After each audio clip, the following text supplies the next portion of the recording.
It is Thursday, April 15th. I'm Sam Cedar. And I'm Lucy Steiner. Which one of these stories will you be talking about today?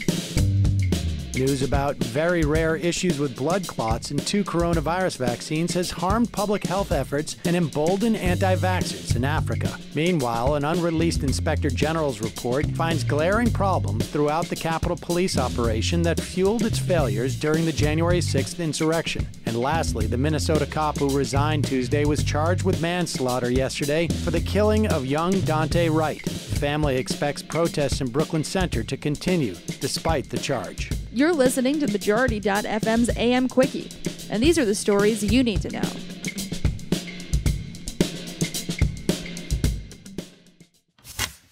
The blowback has begun.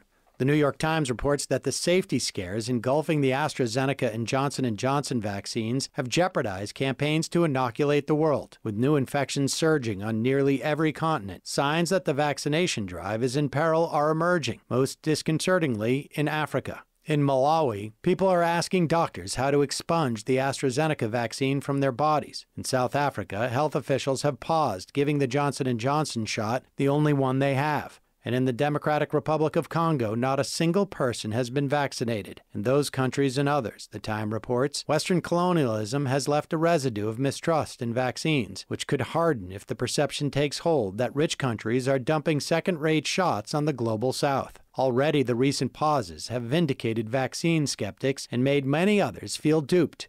African health officials have reacted with fury at the breezy reassurances of American and European lawmakers that people denied the AstraZeneca or Johnson & Johnson shots could be given another vaccine. In much of the world, there are no other vaccines. Meanwhile, the Associated Press notes an emerging pattern. Americans in blue states are getting vaccinated at more robust rates, while those in red states seem more hesitant. Out in front is New Hampshire, where 65% of the adult population has received at least one dose. Following behind are New Mexico, Connecticut, Maine, and Massachusetts at 55% or greater. All tend to vote Democratic. Meanwhile, at the bottom are 5 states where fewer than 40% have rolled up their sleeves. 4 of them, Mississippi, Alabama, Louisiana, and Tennessee, lean Republican. The 5th is Georgia, which is red, leaning purple. So what's their excuse? Western colonialism? Every new detail is worse than the last. As Congress pushes for a return to normalcy months after the January 6th riot at the Capitol, the AP has obtained a damning internal report about the deadly siege. It includes missed intelligence in which future insurrectionists warned, quote, "We get our president or we die," end quote. The report casts serious doubt on whether the police would be able to respond to another large-scale attack. Capitol Police have refused to publicly release the report, this prepared in March and marked law enforcement sensitive, despite congressional pressure. Democratic Representative Zoe Lofgren of California, who heads the House Administration Committee, said she found the report, quote, "detailed and disturbing," end quote.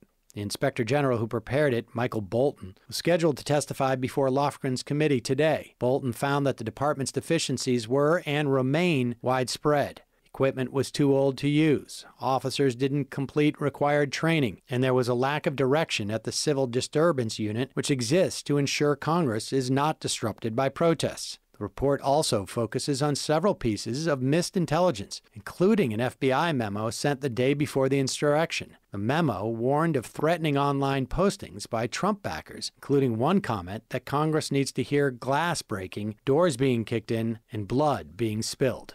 Separately, the Washington Post reports that a Capitol Police officer has been cleared of criminal wrongdoing for fatally shooting Air Force veteran Ashley Babbitt as she attempted to breach a set of doors deep in the Capitol during the January siege. Authorities determined that it was reasonable for the officer to believe he was firing in self-defense or in defense of members of Congress who were fleeing the House chamber. Prosecutors did not identify the officer. Majority.fm's AM Quickie is fueled by JustCoffee.coop. Just Coffee is a worker-owned coffee roaster based in Madison, Wisconsin that has sponsored the Majority Report for nearly a decade. Check out their collection of fair trade roasts, including our own Majority Report blend. And regardless of what you order, receive 10% off your order when you use the code MAJORITY at checkout. And all shipping is free. That's coupon code MAJORITY at JustCoffee.coop. The search for justice continues in the upper Midwest.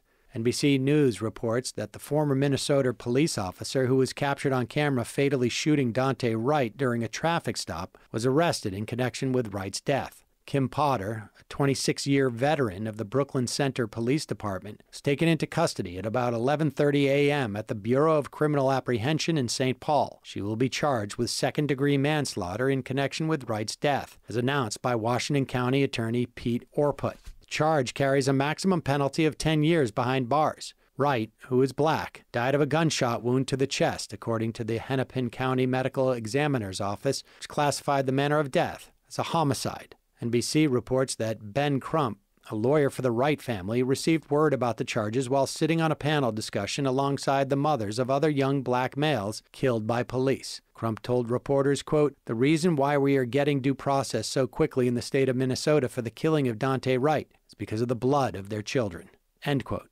Without the attention paid to the slayings of Michael Brown, Stephon Clark, Trayvon Martin, and Eric Garner, Crump speculated that charges in the Wright matter might not have been possible. Wright's older brother told NBC the family was hoping for a more serious charge to be filed against Potter. Meanwhile, in Minneapolis, the Washington Post reports that the trial of Derek Chauvin continued, with the defense medical expert testifying that a former officer kneeling on George Floyd's neck did not play a critical role in his death last May. During cross-examination, the defense expert acknowledged that Floyd might have survived if he had gotten emergency help.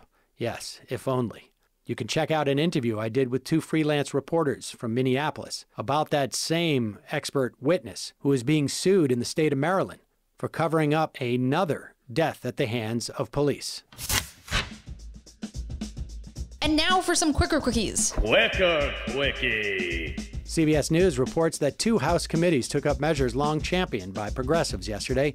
One panel voted to advance a bill to admit Washington, D.C. as a state, while the other took up a measure that would create a commission studying reparations for descendants of slaves. It's time to do this.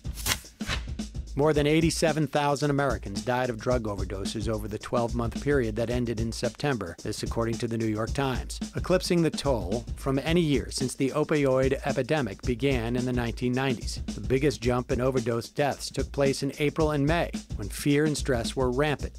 Job losses were multiplying, and the strictest lockdown measures were in effect. Truly saddening statistics.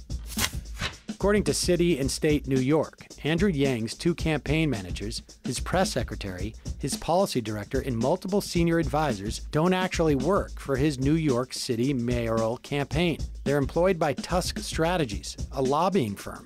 The arrangement raises concerns about what kind of access this lobbying firm and the private clients that hire it would have to the mayor if Yang were to win the election. Or you might say he's just making government more efficient by cutting out the middlemen. The AP reports that the California gold rush town of Placerville will change its logo to remove a noose that stems from its mid-19th century reputation as, quote, hang town, end quote, following lynchings of criminal suspects by mobs of minors. City Council's vote on Tuesday was unanimous. Sorry, Placerville, but Parks and Rec already did this bit. Quicker quickie.